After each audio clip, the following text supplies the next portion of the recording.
Landia, bonjour, Kwabo dans l'émission Face au Miroir. Bienvenue dans l'émission Face au Miroir, édition Bénin, plus précisément à Cotonou. Et oui, Face au Miroir part en dehors des frontières. Et aujourd'hui, nous nous retrouvons en Afrique. On va encore découvrir des personnes avec des histoires fortes et une personnalité authentique. Alors aujourd'hui, on va découvrir un personnage particulier avec une histoire assumée, une histoire forte. Et cette personne, et l'histoire que nous allons partager aujourd'hui, c'est l'histoire de Karina. Bonjour Karina. Bonjour. Ça va? Ça va et toi? Ouais, ça va, pas trop stressée? Non, ça va. Ça va, tout va bien? Ça va. Alors aujourd'hui, tu vas nous parler de toi, de ton histoire très forte, une histoire assumée avec force. Et aujourd'hui, c'est vrai que tu nous donnes l'opportunité. Tu as choisi du coup Face au Miroir pour nous partager ton histoire et c'est un honneur vraiment de t'avoir. Donc avant de même entrer dans ton histoire à proprement dit, on va faire un petit exercice qu'on fait souvent dans Face au Miroir en Belgique. Ok? Je vais te donner un miroir. Je vais te demander de regarder attentivement dans ce miroir. Ok? Voilà. Regarde attentivement, regarde-toi dans le blanc des yeux, ok? Tu es déjà super jolie, donc ne regarde pas tous ces artifices. Je veux vraiment que tu regardes l'état de ton âme. Je vais te poser quelques questions et tu réponds juste à ce miroir, ok? Tu ne me regardes pas, tu regardes bien le miroir, ok? Qui est Karina? Parle bien fort au micro. Qui est Karina? Bon, Karina, c'est une femme forte. Une femme qui a vécu beaucoup de choses.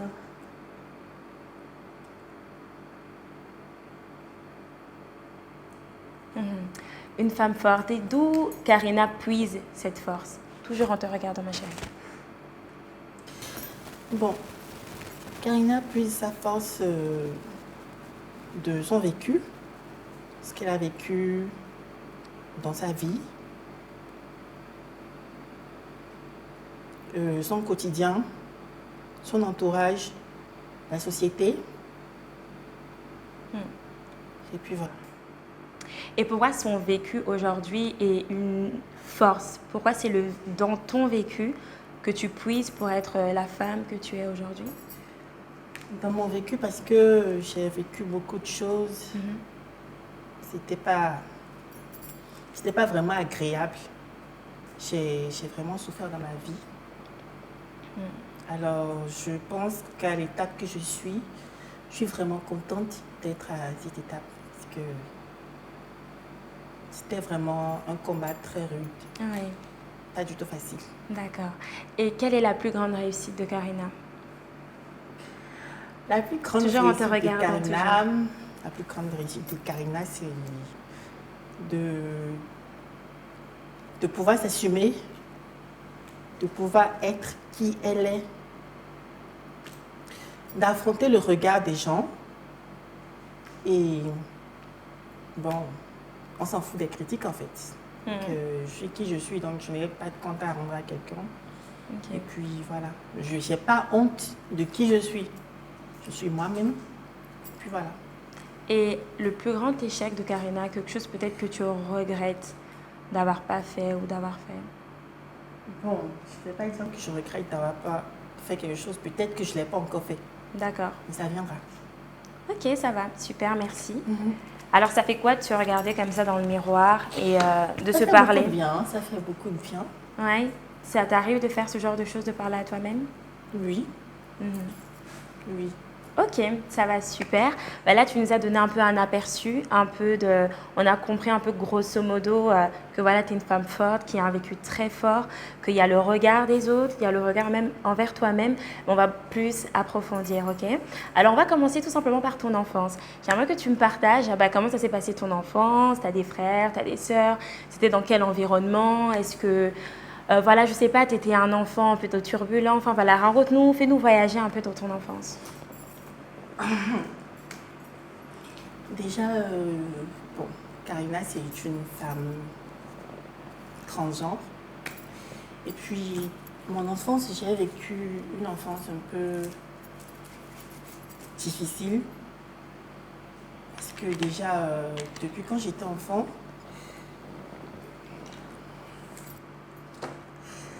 bon, ça va. C'est pas facile de parler de ça? C'est pas facile, mais j'essaie de parler quand même. Prends ton temps, oui. Donc, bon, j'ai pas eu une enfance assez facile. Déjà, j'ai grandi dans une famille très homophobe et très transphobe. Et ça se passait pas bien. Ça se passe pas bien. Et ma transidentité, je l'ai découverte depuis mon enfance. C'est pas en grandissant. À quel âge à peu près? Déjà depuis, je vais dire, depuis quand j'étais dans le ventre de ma mère. Ok, en fait c'est depuis toujours que Depuis ça toujours, réside dans toi, oui. depuis toujours, parce que quand j'étais petite, déjà je mettais les robes de mes sœurs. Déjà 2 ans, 3 ans. Non, 2 ans, je vais pas exagérer, 2 ans, mais déjà quand je commençais pas à marcher, parler et tout, et tout, et tout. Et déjà, on avait l'habitude de me dire que c'était l'influence de mes soeurs. Mais non, il y avait des hommes dans la maison. Il y avait des garçons dans la maison avec qui je pouvais jouer, etc. et tout. Et on me disait souvent, bon, ouais, toi t'es comme ça parce que oui, t'es avec tes soeurs et tout. Non, genre, un garçon fait pas ça, un garçon s'habille pas comme ça. Comporte-toi comme un garçon et tout. Bon, comme moi j'étais enfant, c'est des trucs qui me blessaient pas trop parce que j'étais petite et... Tu n'avais pas la conscience en fait Voilà. vraiment de toutes ces choses. Maintenant, ça a commencé vraiment quand j'ai commencé l'école. Quand j'ai commencé l'école, bon, ça allait, les maternelles, ça allait. Oui. Mais quand je suis venue au cours primaire, ça a commencé un peu. Mais comme on était enfant, je recevais pas tellement de discrimination. Mais ça allait petit à petit où, genre, bon, déjà... les enfants de primaire n'utilisaient pas de gros mots pour qualifier. Donc, déjà, parfois, tu ne te fais pas d'amis parce qu'on trouve que tu es différente et tout. Tu ne te faisais pas d'amis. Et bon, quand je suis venue au collège, c'était là que ça a commencé de ouf. Ok. Tu parles de conscience. Enfin, tu as dit que tu n'avais pas conscience lorsque tu étais petite, mais tu étais naturellement attirée par des choses entre guillemets, de femmes. Donc des robes, des talons, du vernis, toutes ces choses-là. Oui, c'est déjà, ça? Je me rappelle un jour où on devait sortir avec les parents. Et déjà, toutes mes soeurs, elles avaient des robes que ma mère les avait payées. Donc moi aussi, bizarrement, il y avait une robe qui restait. Mais c'était pour personne parce que toutes mes soeurs étaient déjà avec leur robe et tout. Et puis j'ai dit, maman, je veux cette robe. Elle dit, non, les garçons ne mettent pas des robes comme ça. Ça, c'est à quel âge? Ça, c'est déjà dans les environs de 5 ans. 5 ans. Ah oui. 5 ans, j'ai dit, maman, je veux cette robe. Elle a dit, non, c'est quelque chose qui est resté gravé dans ma tête parce qu'il y a des trucs, je me rappelle comme si c'était hier. Donc, je lui ai dit, non, je voulais forcément cette robe. Elle a dit, non, les garçons ne mettent pas des robes. J'ai dit, forcément, je voulais. Donc, elle a été obligée de me mettre la robe pour quelques instants. Après, elle a dit, non, tu sais, je vais te donner la robe. Après, tu changes. Et puis, genre, tu mets quelque chose de garçon. Après, quand on rentre à la maison, je lui donne la robe. Et puis, j'ai dit, d'accord, il n'y avait pas de souci. Et puis, bon, voilà. Et tu penses que quand on est enfant comme ça, lorsqu'on a un parent, d'avoir des vêtements pour des filles, des vêtements pour des garçons, est-ce que ça existe? Est-ce que les garçons, c'est quoi? C'est un pantalon? C'est quelqu'un qui aime le foot? C'est quelqu'un qui est un peu turbulent? Et une fille, c'est celle qui est sage, qui met du vernis. Est-ce que pour toi, tu penses que c'est ça qui définit un homme et une femme? Oui, ça, je savais. Je savais, mais moi, je me voyais toute féminine, en fait. D'accord. Genre robe, vernis, tout ce qui était féminin. Je n'avais pas de goût pour les trucs de garçons. Ouais. Ça me plaisait pas. Genre, mon père, parfois, il venait à la maison avec des ballons.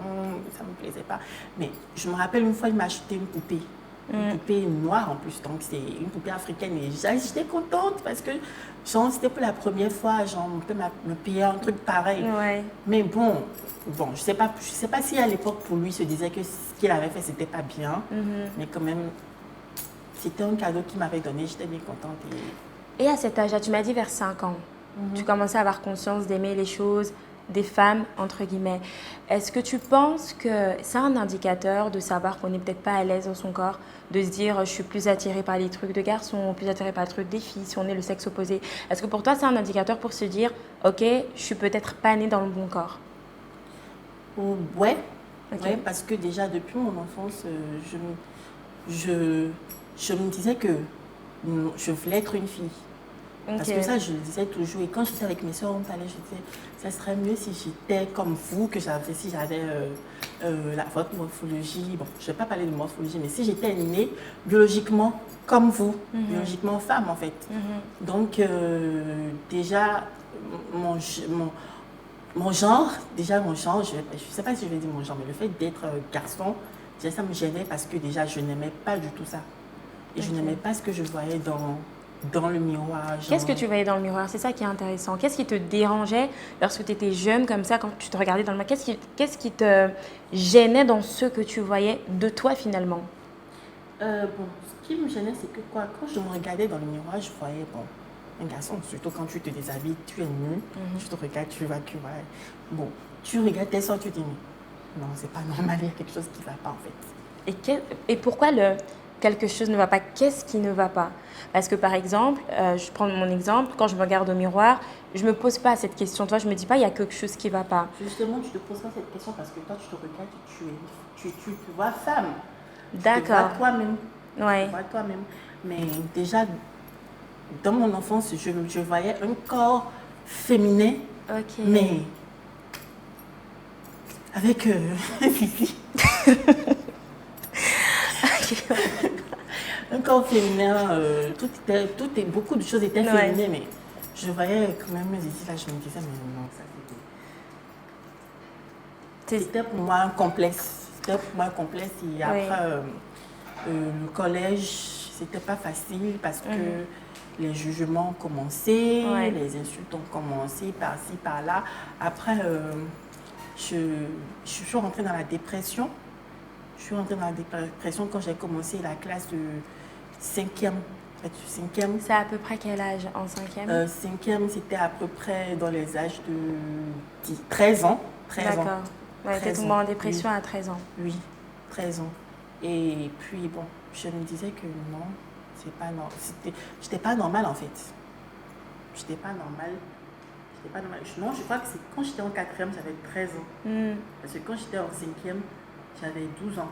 Ok. 12 ans. Ouais. Donc je me disais, non, c'est pas normal. Et c'est pas normal.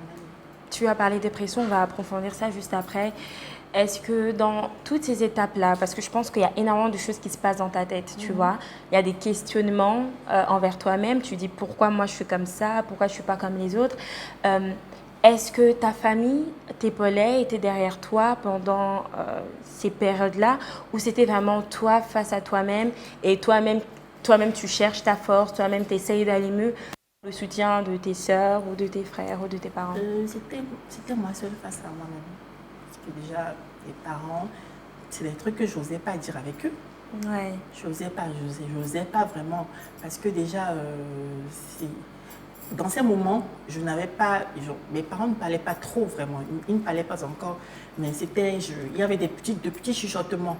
C'est-à-dire, de petits mots, souvent, toi, c'est quoi, agir un peu comme un garçon, etc., etc., etc. Donc, il y avait tout ça. Et quand je suis rentrée, te blessait, j'imagine, non? Ça me blessait beaucoup, ça me blessait. Et parfois, ça m'énervait, je me disais, mais genre, bon, pour moi, c'était normal. J'étais normale d'être féminine. Pour moi, c'était normal. Dans ma tête, rien n'était truc là. Après, je me suis posé des questions. Quand j'étais en classe de 5e, déjà, je me posais beaucoup de questions. Non, ça, c'était depuis la primaire, je me posais déjà beaucoup de questions. Pourquoi est-ce que j'ai le béguin pour des mecs? Ouais. Pourquoi, en fait, tous les garçons, qu'on dit des garçons comme moi, aimaient des femmes et aimaient jouer au foot, aimaient tout faire comme des hommes. Mais moi, c'était pas pareil. C'était pas pareil, genre, je me disais que non, ça ne va pas. À un moment, j'ai commencé pas me dire moi-même que ça ne va pas, je ne vais pas bien, je suis malade. Ou soit que quelque chose me possédait, je n'étais pas bien. Ouais. Alors, je suis rentrée dans une forte dépression où j'ai tenté de me suicider. Donc, bon, tu es arrivée jusqu'à ce niveau parce que tu te sentais... Enfin, il y avait tellement de questionnements en toi-même. Il y avait tellement de questions, ça s'est pas arrêté là parce que j'ai fait 3 tentatives, mais ce n'était pas dans la même année. Ça se suivait, genre, il y avait des intervalles d'années et tout. Et pourquoi tu es arrivée à ce niveau-là? Parce que tu étais dans une incompréhension totale de ton propre corps, de la vie, parce qu'il y avait la société autour. Ce que les gens disaient, le quartier déjà, quand on te voyait, genre, on te lançait des mots, c'était pas du tout gentil. C'était pas des trucs, c'était pas des merveilles à entendre. C'est des choses vraiment horribles. On peut avoir un exemple? Déjà, quand j'avais commencé par entendre des choses vraiment horribles à l'âge de 14 ans. On me disait espèce de pédé, genre tu es maudit, tu iras en enfer et tout. On me disait toutes sortes de choses. Et d'autres me disaient carrément si j'ai un enfant comme toi, je le sacrifie et tout. C'est des choses qui me blessaient. Ce n'était pas seulement dans la société. Il y avait aussi les camarades de classe à l'école qui me disaient ça.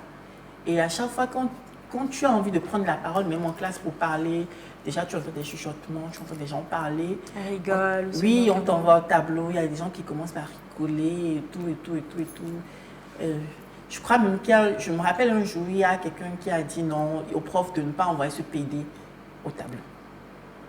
Et qu'est-ce qui se passe quand tu entends ça? Dans ta tête, qu'est-ce qui se passe quand tu entends ça? Ça va pas en fait. Parce que je me dis, le truc c'est que je me dis, les gens ne comprennent pas. Je ne suis pas homosexuelle, je suis hétéro. C'est ce que les gens ne comprennent pas parce que déjà les gens ont tendance à mélanger la transidentité à l'homosexualité. C'est pas pareil. Quand on parle d'homosexualité, c'est genre un homme, un gay qui aime un garçon. Donc là, on parle d'homosexualité. Quand tu parles d'homosexualité, tu parles d'une fille lesbienne qui aime une autre fille lesbienne. Là, tu parles d'homosexualité. Mais ici, c'est carrément différent parce que là, il y a un genre. Il y a un genre que les gens n'arrivent pas à voir. Ouais. Déjà, on vous mélange ensemble. Parce que déjà, une femme transgenre se met en couple avec un homme hétéro. Okay. Vous voyez? Mais déjà en Afrique ici, parce que je sais que j'ai l'habitude de converser aussi avec des Européens et leur mentalité c'est différent. En Afrique ici, les gens ont tendance à, même quand tu veux sortir avec quelqu'un, faire une relation et tout, parfois la personne préfère que tu restes dans la discrétion avec lui. Genre, tu ne peux pas rester avec un homme qui t'assume, qui te dit ouais, je suis avec une fille magnifique. Mais j'ai rencontré des hommes comme ça dans ma vie qui s'assumaient, qui sortaient avec moi, on allait partout. Et déjà, j'ai fait 5 ans avec un homme qui était vraiment magnifique. Et c'était vraiment, genre, il s'assumait, il m'assumait.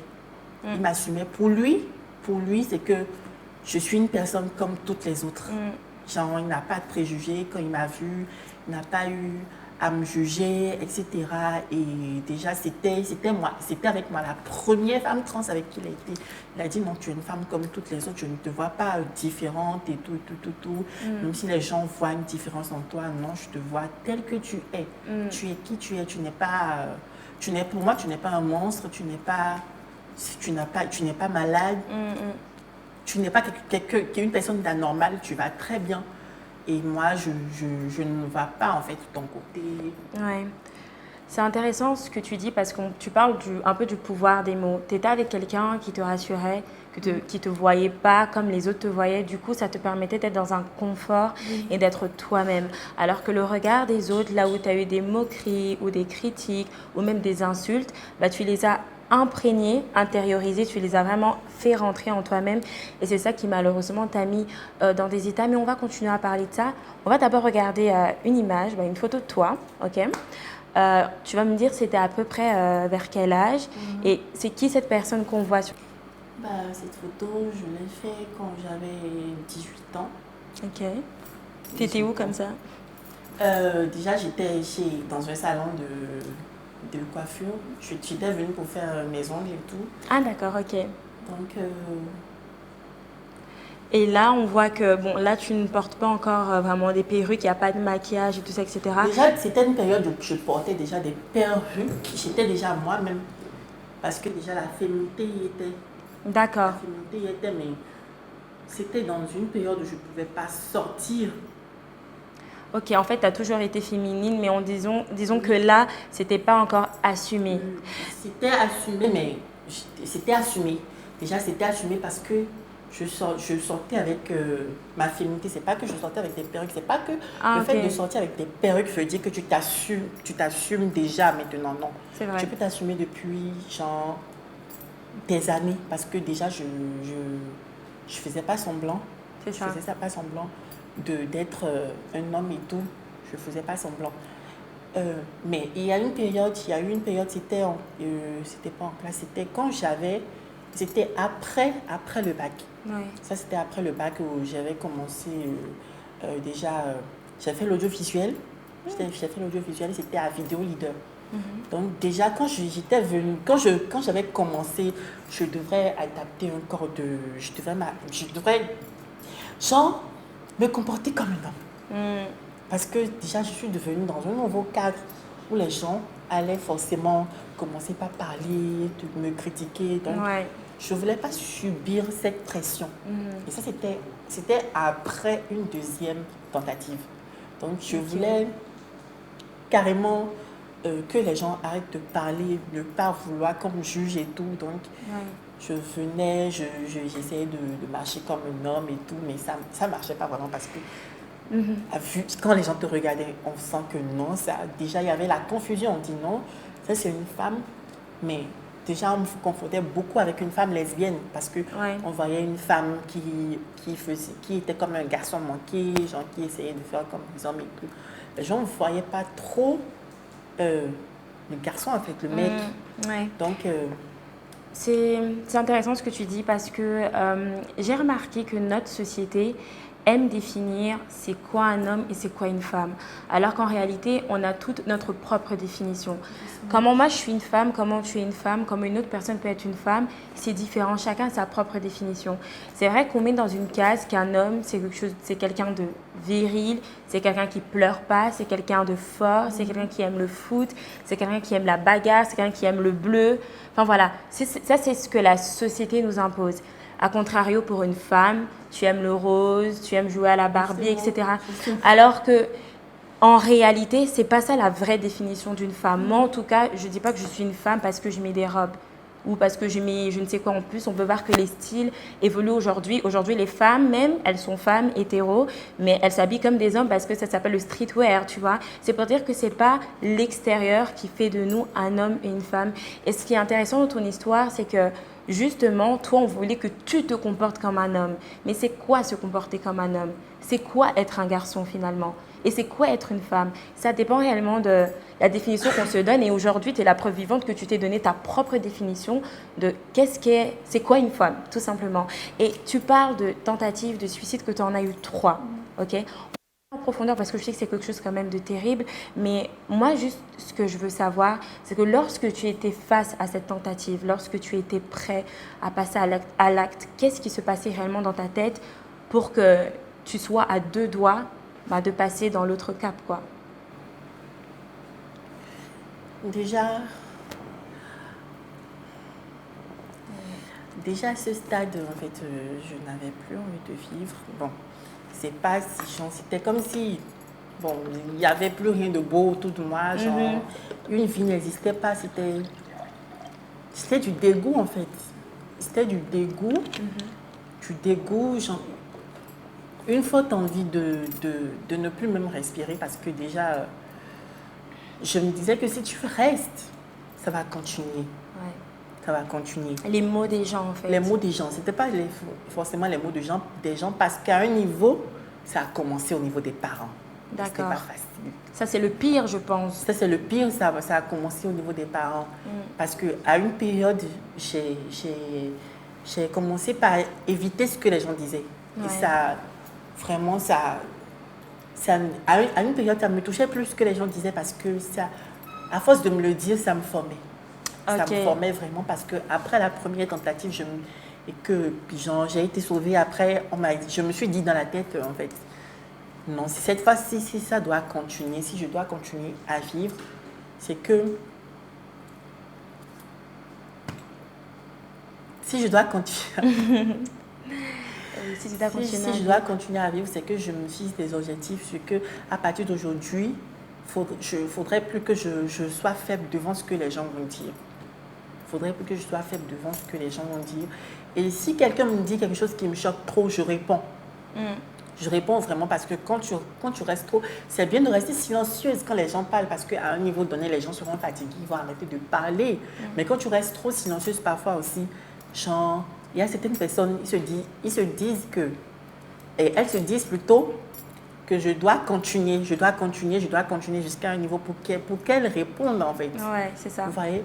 Et donc, genre, il y a des gens qui n'arrêtent pas. Il y a des gens qui continuent avec les insultes et tout. Parfois, tu passes dans le quartier, tu vas aller payer.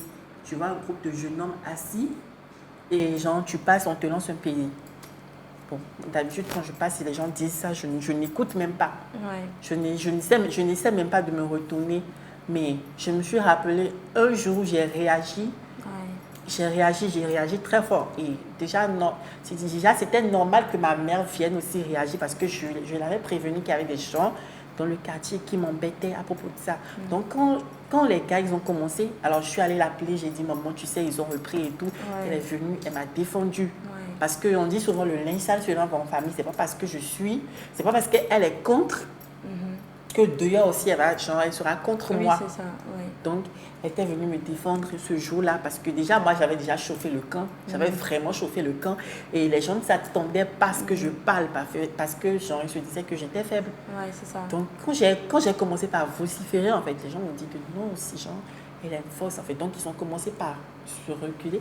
Après, quand ma mère aussi est venue, ils se sont dit que, ah, vraiment, si c'est ça, c'est qu'elle a du soutien. Elle a du soutien, elle n'est pas seule. Et ça fait quoi comme ça quand tu as un enfant et tu vois, il y a ta mère, même si elle est contre ton orientation ou ceux qu'elle voit, mais qu'elle vienne comme une mère et qu'elle défend son enfant, quel sentiment tu as ressenti à ce moment-là?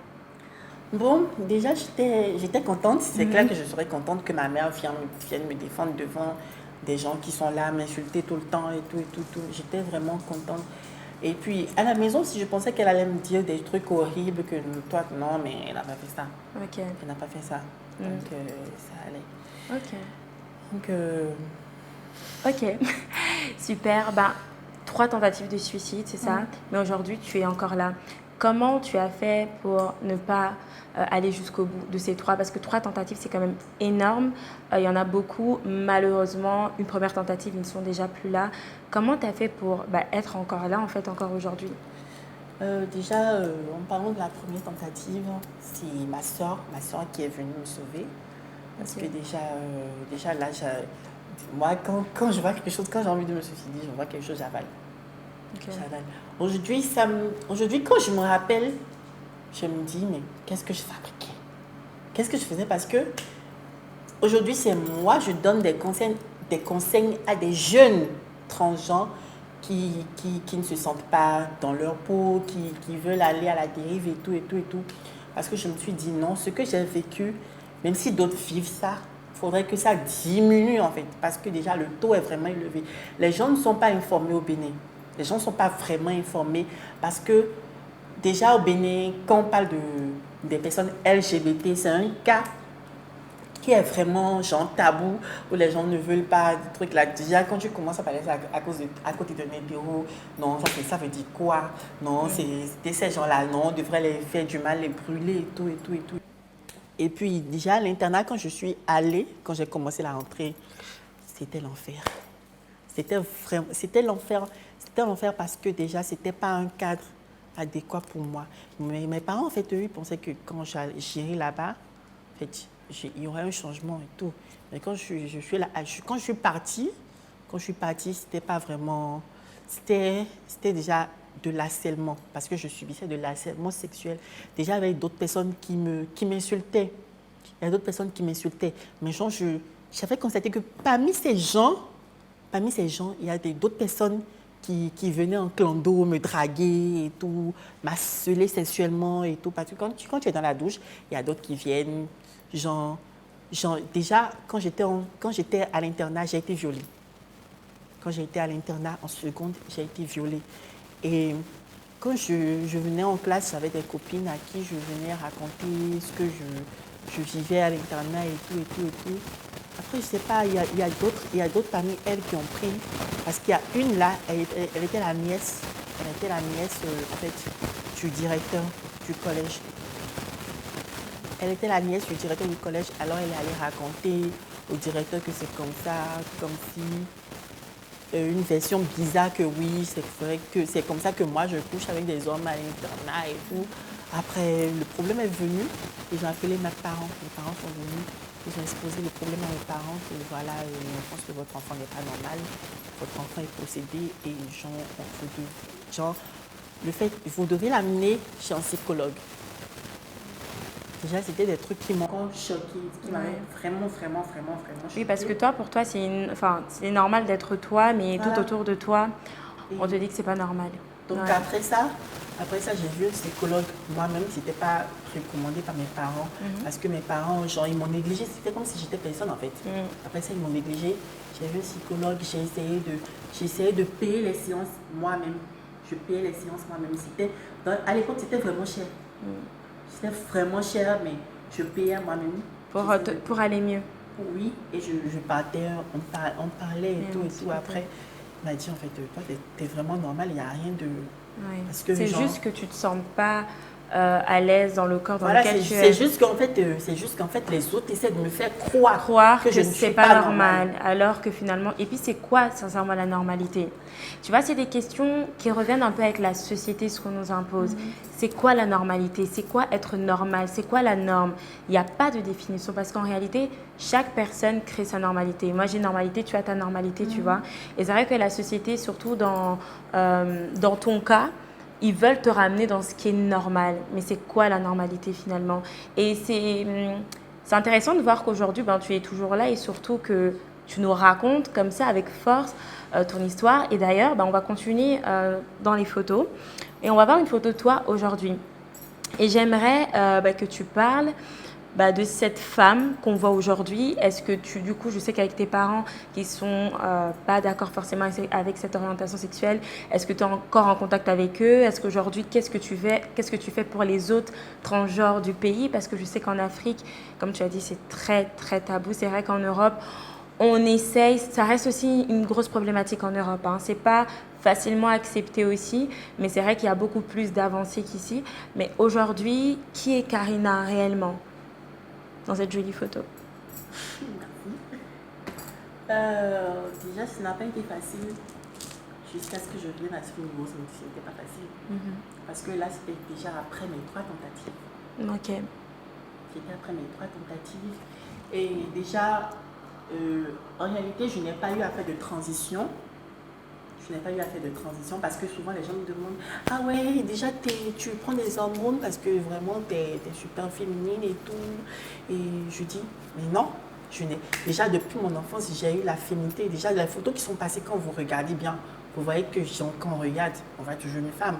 Juste une femme qui est un peu garçon manqué, qui met des perruques, qui met des chapeaux ou soit qui coupe seulement ses cheveux. Donc on voyait genre... c'était déjà moi, beaucoup de personnes dans certains endroits me confondaient avec une lesbienne. Mais d'autres voyaient ce qu'ils devraient voir et avec les critiques, les insultes et tout. Donc c'était pas facile avant que j'arrive à ce niveau parce que là actuellement, là, sur cette photo, déjà ça va bien avec ma mère. Parce que c'était pas facile, le cas était surtout chaud avec ma mère qu'avec mon père parce que déjà j'ai vécu beaucoup de choses. On me frappait avec des ceintures, avec des chargeurs. On me battait vraiment, j'avais des traces sur le corps, des plaies partout. Quand j'allais à l'école, déjà il y a des amis, on voit ici, donc tu ne peux pas cacher. Donc, parfois, les filles, quand elles veulent venir, elles viennent avec des foulards, mais moi, je ne peux pas venir avec des foulards et tout. On voyait. Et quand on allait souvent au sport, moi, je ne pouvais pas faire le sport comme les autres. Je ne pouvais pas faire le sport comme les autres parce que déjà, j'avais des blessures sur le corps et tout. Et déjà, plusieurs fois, genre, on m'a battu, on me fessait avec les grands pamatons, et pas les petits pamatons, on me fessait vraiment. Il y a un jour, mon cousin, parce que ma mère, elle appelait souvent mon cousin pour me fesser. Et donc, lui, il a une force de Poséidon, en fait. Il a une force de Poséidon. Et genre, quand il me donnait des coups, je n'arrivais pas à supporter. Parfois, je n'arrivais même pas à m'asseoir et tout, parce que j'avais les fesses tout rouges. Je n'arrivais pas à m'asseoir. Et un jour, il a fait une erreur où j'ai eu le coup sur mon genou. Et là, je n'arrivais plus à marcher pendant un temps. Je n'arrivais plus à marcher. Et je crois même, dans cette période, j'ai voulu rester à la maison, mais on me disait, non, va à l'école, Jean. C'est comme si on s'en foutait que tu souffres, en fait. Parce que quand tu sors, tout le monde voit que tu as été battu, on voit les coups, on voit les lanières, on voit les ceintures sur ton corps, on voit les trucs, mais genre, tout le monde, à la maison, tout le monde s'en foutait. Et Jean, il y avait, tout ce que je voulais aussi, c'est que mes sœurs me soutiennent, mais c'était pas ça. Celle qui avait une mentalité un peu différente, c'était ma petite soeur, la toute petite.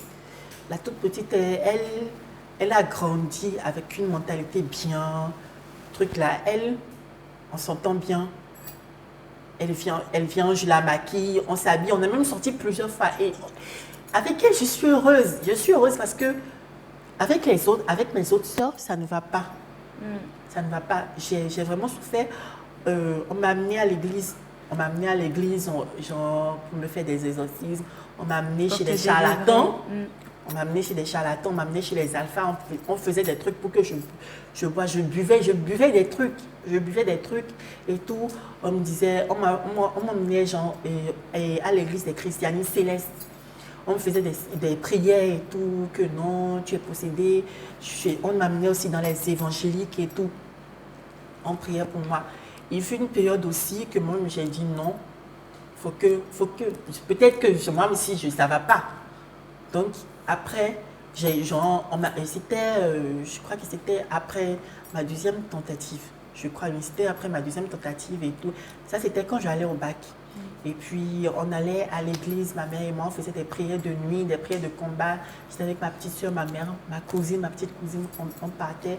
Et puis, je priais, je disais à Dieu, en fait, que si ce que je fais, la personne que je suis, genre tu n'aimes pas, si je suis maudit, si je vais vers toi, je dois aller en enfer. Si ça ne va pas, s'il te plaît, toi, il faut me changer. Parce que déjà, à un certain niveau, je me suis enlevée dans la tête que non, tu n'es pas une femme transgenre. Donc, comme on dit, tu es garçon, tu es garçon. Et j'y croyais vraiment. Et quand on partait à l'église, je priais. J'avais la foi, on me dit prie. Je priais avec la foi. Quand on dit la foi, je priais vraiment avec la foi. Et dans ce temps, mon petit ami, je le mettais à l'écart.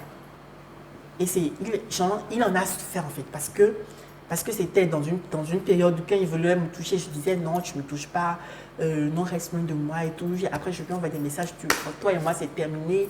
Genre, je ne suis pas dans ton monde en fait, reste dans ton monde et tout. Je lui ai fait mal. Dans cette époque parce que il se disait, mais qu'est-ce qu'elle a? J'ai tout fait. Je suis allée à l'église, j'ai prié, etc. En fait, tu as fait tout ce qu'il fallait faire, mais finalement, tu es restée celle que tu étais depuis toute petite. Ouais. Non, mais qu'est-ce qu'il y a? Parce que déjà, une fois quand j'étais en classe de 5e, je me rappelle très bien, une fois déjà, j'étais allée à la confession. Ça, je n'ai jamais dit ça à ma mère. J'étais allée à la confession, on était allée à l'église ensemble. Et quand on était là-bas, et quand on voulait passer, elle faisait le premier tour avec moi. Elle faisait le premier passage. Et après, c'est moi. Donc, comme je devrais venir, je disais, en fait, elle me disait, arrivé là-bas, il faut dire au prêtre que tu mets des perruques, tu fais ci, tu fais ça, tu fais ça. Elle me chuchotait à l'oreille, je dis, ok. Arrivé là-bas, je dis, bénissez-moi mon père, quand j'ai péché, j'ai commencé par demander le pardon. Après, j'ai commencé par raconter. Mon père, vous savez, je mets des perruques, je fais ci, je fais ça, j'agis comme une femme. En fait, et tout, j'ai des attirances pour les hommes et tout. Et l'étonnement que j'avais, c'est qu'il s'est moqué de moi, en fait. Il s'est moqué de moi. Il a dit, mais ça va, ce n'est pas un péché. Ce n'est pas un péché. Le jour, malgré qu'il m'avait dit ça, j'étais contente. Mais après, quand les jugements des gens continuaient, je me disais non. Mais si c'était autant normal, comme le prêtre m'a dit, si c'était autant normal, en fait, les gens ne pouvaient pas continuer à m'insulter, à me dénigrer, à me discriminer en fait. Parce que lui m'a dit non, tu vas bien. Tout ce que tu vas faire, c'est que tu viennes à l'église. Souvent, tu pries comme tous les autres. Tu pries normalement comme tous les autres en fait. Parce que tu es normal. Il n'y a rien qui n'est pas normal, qui n'est pas normal chez toi. Tout va bien. Et quel conseil tu peux donner du coup à des personnes qui ne se sentent pas forcément à l'aise dans leur corps? Toi, tu as su, aujourd'hui c'est ton vécu qui est une force aujourd'hui tu le racontes avec force pour d'autres personnes de cette communauté-là, je le pense. Alors, quel conseil ou orientation, je dirais, tu peux donner à une personne qui se trouve à une phase où il ne se sent pas forcément à l'aise avec son corps? Qu'est-ce que tu pourrais lui dire par rapport à ton histoire? Déjà, moi, je voudrais bien dire à cette personne-là d'être fière de qui elles sont. On ne devient pas transgenre. Tu nais transgenre, tu ne deviens pas. C'est de la même manière, tu ne deviens pas lesbienne, tu ne deviens pas gay, tu ne deviens pas bisexuel, tu ne deviens pas trans. C'est des choses que les gens ne veulent pas comprendre. Les gens ne peuvent pas comprendre. Alors, si elles passent leur vie à écouter ce que les gens racontent sur elles, elles ne vont jamais vivre leur propre vie. Parce que moi, j'ai cessé d'écouter les gens il y a longtemps, il y a très très longtemps. Parce que si je devrais continuer à écouter les gens, non, j'allais encore faire une quatrième tentative parce que là, non, je ne peux plus. C'est fini. Jamais, never. Donc, je ne peux plus. Ça, je ne sais même pas ce qui va encore me passer par la tête pour que je me dise que ouais, j'ai envie d'avaler des trucs pour partir. Non, plus jamais. D'accord. Donc, moi, je préfère que les gens s'assument, qu'elles soient fortes, et qu'elles savent que elles sont normales et que toutes les femmes transgenres ont le droit d'exister et ont les mêmes droits que les femmes cisgenres. Parce que les femmes cisgenres, c'est les femmes cisgenres, c'est les femmes biologiques, les femmes nées biologiquement femmes. Donc les femmes cisgenres, et elles ont les mêmes droits que les femmes cisgenres et que tout va bien, il n'y a pas d'anormal. D'accord, merci beaucoup Karina pour ton histoire qui est vraiment authentique. Je pense que ce qu'on retient vraiment, c'est de ne pas écouter l'avis des gens, qu'on soit ce qu'on veut être. Parce qu'en réalité, lorsque ce sont des avis négatifs, des paroles négatives, ça nous influence plus vers le mal finalement. Donc en réalité, vivons notre vie comme on le sent, comme on le voit. Et la normalité, encore une fois, ça n'existe pas. Chacun définit sa normalité. Et le plus important, c'est juste d'être soi-même sur la terre des hommes, tout simplement. En tout cas, merci d'être passé dans Face au miroir. Vraiment, je souhaite beaucoup de courage parce que je pense que ça reste un combat parce que tu sais qu'il y a d'autres petites sœurs, je dirais, d'autres personnes qui sont derrière toi, qui vont peut-être passer par les phases par lesquelles tu es passé. Donc, on te souhaite beaucoup de courage, vraiment. Nous sommes arrivés à la fin de notre émission. Par cet épisode, nous avons connu la merveilleuse transgenre Karina qui nous a partagé son histoire en profondeur. Face au miroir, c'est ça. On découvre des personnages et des personnalités authentiques. On se retrouve au prochain épisode. Et d'abord...